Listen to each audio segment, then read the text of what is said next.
Mukunda jewellers మొట్టమొదటి factory outlet ఇప్పుడు కూకట్పల్లి, కొత్తపేట్, సోమాజిగూడ మరియు ఖమ్మంలో. నమస్తే రమగారు. నమస్తే జయ.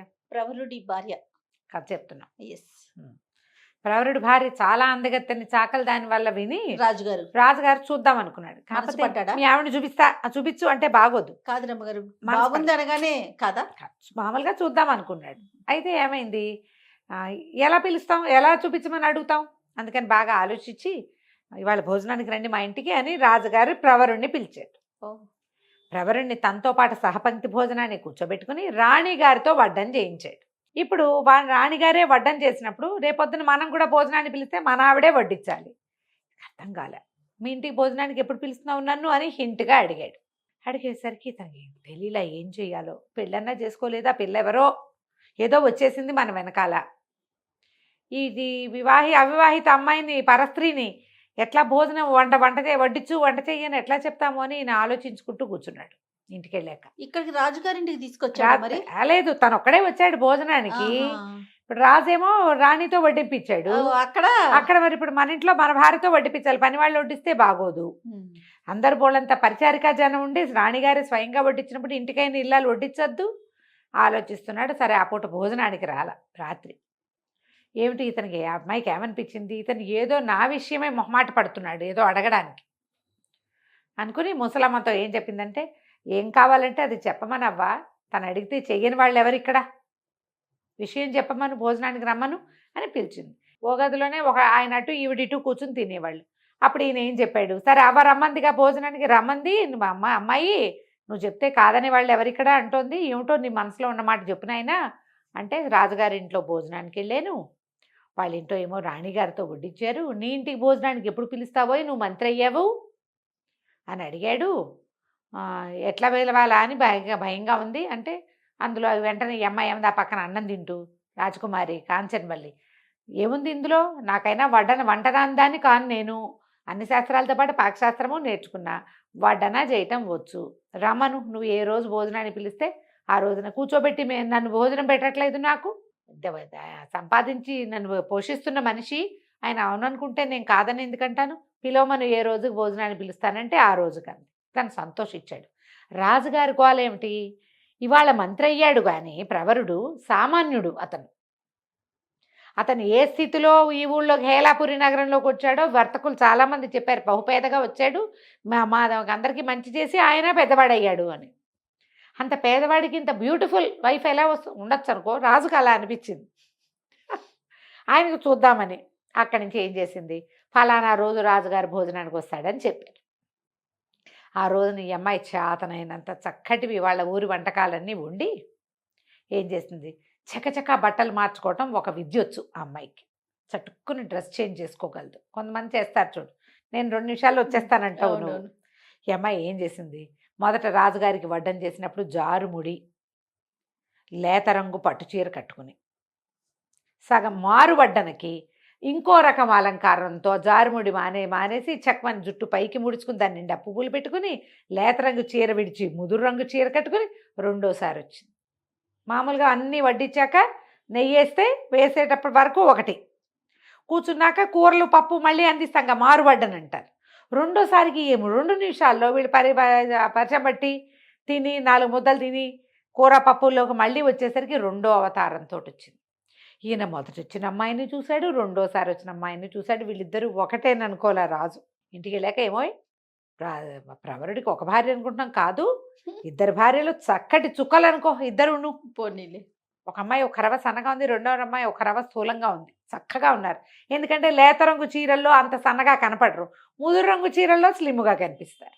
ఆశ్చర్యపోయింది. అవునా అంది రాణిగారు. ఆవిడకు కూడా ఆ అందగత్తి ఏమిటో చూద్దామనిపించింది. రాజుగారు రకరకాల సౌందర్యవతలను చూసేవాడు. ప్రవరుడి భార్య చూడ చక్కని చుక్క, 2 చుక్కలు అని చెప్తే 2 చుక్కల్ని చూడొద్దు మనం. అందుకని ఏమండి వచ్చే చంద్రోదయానికి పౌర్ణమికి మనం సముద్ర స్నానానికి వెళ్తాం కదా, సరిగంగ స్నానాలు చేస్తారు, కొంగులు కట్టుకుని సరిగంగ స్నానం చేస్తారు. సరిగంగ స్నానాలు వినుంటావు కదా నువ్వు. ఆ సరిగంగ స్నానం అంటే ఏంటంటే, 2 భార్యాభర్త ఇద్దరు కొంగులు ముడివేసుకుని ఒకేసారి మునుగుతారు. వాళ్ళు కూడా మనతో పాటు సరిగంగ స్నానాలు చేస్తారు, రమ్మనండి. రాజుగారు చెప్పారు, రాణిగారు ఇలా ముచ్చట పడుతుందా, మీ ఆవిళ్ళ ఇద్దరిని తీసుకురానగా నేను బిక్క చచ్చిపోయాడు. ఇప్పుడు ఏమిటి వంట చేసి వడ్డం చేయమంటే చేసిద్ది, కానీ నాతో పాటు కొంగులు కట్టుకుని సరిగ్గా స్నానాలు చేయంటే అది పైగా ఇద్దరు. ఒక్కరికే లేదు ఇక్కడ. అక్కడి నుంచి రాత్రి మళ్ళీ బికం వేసుకుని కూర్చున్నాడు. నాకు అన్నం వద్దవా, ఆకలేయటం లేదన్నాడు. అనేసరికల్లా అమ్మాయి ఏమంది, ఈ అభోజనాలు ఏమిటి పూట పూట, ఏమిటో చెప్పాను మనసులో ఉన్న మాట, వంట చేసి వడ్డించిన దాన్ని తతిమావి చేయను, అవి కూడా చేస్తా, అదేమిటో చెప్పమని. అనేసరికల్లా ఇతను ఏం చెప్పాడు, ఈ విషయం అంతా చెప్పుకొచ్చాడు. రేపు అర్ధోదయం అవుతుంది, చంద్రోదయం, అప్పుడేమో సరిగ్గా స్నానాలట, రాజుగారు రాణిగారు వెళ్తారట, అమ్మాయిని కూడా తీసుకురమ్మని, అమ్మాయిలు ఇద్దరిని తీసుకురమ్మంటున్నారు. ఒక అమ్మాయి అనుకుంటే ఇద్దరు అమ్మాయిలు అయింది. ఏం చేయాలంటే ఈవిడంతా అంతే కదా, వంట చేసిన దాన్ని చేయనా, చేస్తాను, ఏం పర్వాలేదు, రమ్మను, అలాగే వెళ్దాం, అయితే నేను చెప్పినట్టు చెయ్యాలి. ఏం చెయ్యాలి, 7 పల్లకీలు 7 వారాల నగలు ఏర్పాటు చేయమను అని చెప్పి. సరే, ఆ రోజు ఏమైంది, ఇంకా ఏం చెప్పిందంటే ఒక 7 గడపలున్న గుడారం వేయించమను. గుడారం 7 పక్కల నుంచి రావాలి దానికి. సరే, ఈయన ఏం చేశాడు, 7 గడపలున్న పెద్ద గుడారం వేయించాడు. 7 మేనాలు పురమాయించాడు. మంత్రి కదా, ఈ అమ్మాయి కాంచన వల్లే ఒక మేనాలో ఎక్కింది. తతిమా మేనాల్లో మనుషులు లేరేం లేవు, నగలు బట్టలు మాత్రమే ఉన్నాయి. 7 వారాల నగలు, ఒక్కొక్క వారం నగ, ఒక్కొక్క వారం వస్త్రం ఒక్కొక్క పల్లకీలో పెట్టారు. ముసలమ్మ కూడా వచ్చింది. ఈ పల్లకీలన్నీ ఆ 7 గడపలున్న దాంట్లోకి వెళ్ళినాయి, గుడారంలోకి వెళ్ళినాయి. రాజుగారు వాళ్ళు ఆశ్చర్యపోయారు, ఏమిటి ఇంత పెద్ద గుడారం వేయించుకున్నాడు ఇతను అని. అక్కడి నుంచి అమ్మాయి ఏం చేసింది, ఒక్కొక్క రకం వస్త్రము ధరించి, ఒక్కో రంగు ఒక్కో రకం నగలు ధరించి, ప్రతిసారి ప్రవరుడితో కొంగులు కట్టుకుని సముద్రంలో మునిగింది. 7 భార్యలు ప్రవరుడికి అనుకున్నారు వాళ్ళు. ఆ వచ్చిన అమ్మాయి బుద్ధికి మొహంలో మొహం పెట్టి చూడడం క్యాజువల్గా వచ్చింది. రంగులు వేరు, నగలు వేరు. రాణిగారికి అర్థం కాల. చంద్రోదయం అంటే చీకటి పడ్డాక కదా. కానీ 7 అమ్మాయిలు, 7 భార్యలు. ఓహో అనుకుంది ఆవిడ, అదృష్టవంతుడు, 7 భార్యలతో కాపురమా, ఆహాహా అనుకున్నారు. సరిగ్గా స్నానాలు అయిపోయినాయి, ఇంటికి వచ్చేసారు. రాణిగారు ఏం చేసింది, 7 వస్త్రాలు నగలు పంపించింది. 7 యువరాణులకి, 7 మంత్రి గారి భార్యలకి బహుమానాలు పంపింది. పని వాళ్ళంతా పుచ్చుకొచ్చారు, దాసీలు పుచ్చుకొస్తే ఈ అమ్మాయి ఏం చేసింది, అవ్వకి చెప్పింది, ఒక ఐడియా చెప్పింది. అవ్వ వచ్చి వీళ్ళకి చెప్పింది, అమ్మ వాళ్ళు 7 కాదు 8 మంది, శ్రీకృష్ణుడు అష్టభార్యలాగా ఒకళ్ళ చోట ఒకళ్ళు ఉన్న చోటకి ఒకళ్ళు రారు, ఒకళ్ళతో ఒకళ్ళు మాట్లాడుకోరు. 8 మంది భార్యలమ్మ ప్రవరుడికి, శ్రీకృష్ణులాగా అష్టభార్యలు ఉన్నారంటే దాసీలు పరిగెత్తుకుంటూ పోయి ఇంకో భార్య ఉందిటండి, ఆవిడ కూడా ఒక బహుమతి ఇవ్వండి అని మొత్తం బహుమతులు పుచ్చుకొచ్చారు. ఈ అమ్మాయి 8 సార్లు 8 రకాల బట్టలు కట్టుకుని, 8 రకాల తల మేకప్ చేసుకుని, 8 రకాల కంఠాలతో మాట్లాడి 8 బహుమతులు పుచ్చుకుంది. రాణిగారు ఎంత ఆశ్చర్యపోయిందో, ఇంతంత అందగత్తెలట దొరికారు ఇతనికి.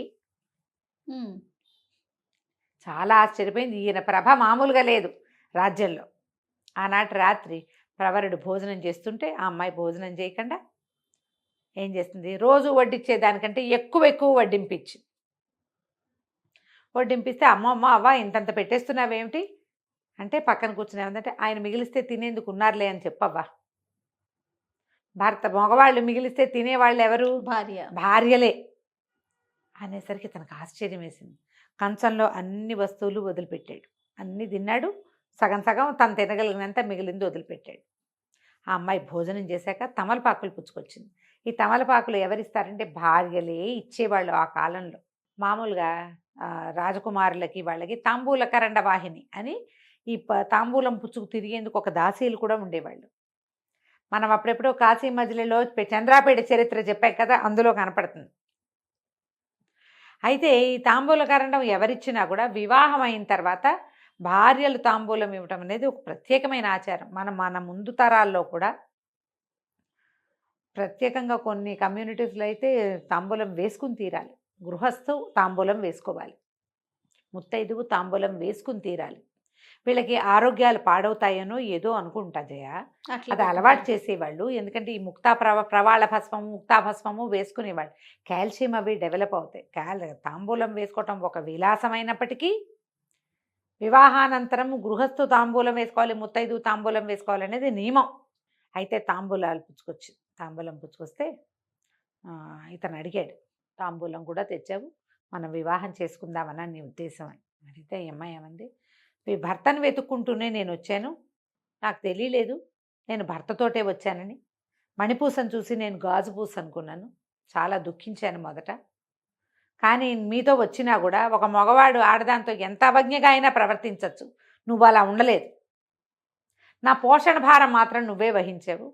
భర్త వచ్చడానికి ఇంతకంటే పెద్ద అర్హత ఏమిటి? నేను ఆ నగరానికి రాజకుమార్తెనైనప్పటికీ భర్తను అనుసరించి ఉండాలనుకున్నా. అతను నాకంటే అధికుడై ఉండాలి, తెలివితేటల్లో ఎక్కువ విద్యలో అధికుడై ఉండాలనుకున్నా. అవన్నీ నీ దగ్గర ఉన్నాయి.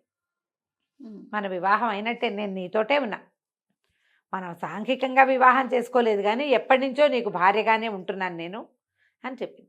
సరే, ఇతను ఏమన్నాడు, ముహూర్తం పెట్టించుకున్నాడు పెళ్ళికి. రాజుగారికి చెప్పాడు, నేను వివాహం చేసుకోబోతున్నానండి అని.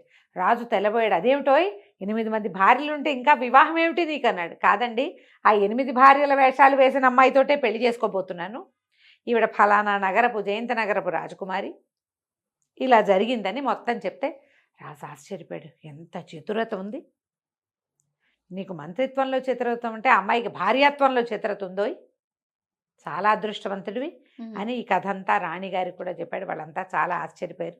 తర్వాత హేలాపురి నగరంలోనే వివాహం చేసుకున్నారు. ఆ తర్వాత జయంత నగరానికి తన పుట్టినింటికి భర్తతో సహా రాజలాంఛనాలతోటి వెళ్ళింది ఈవిడ.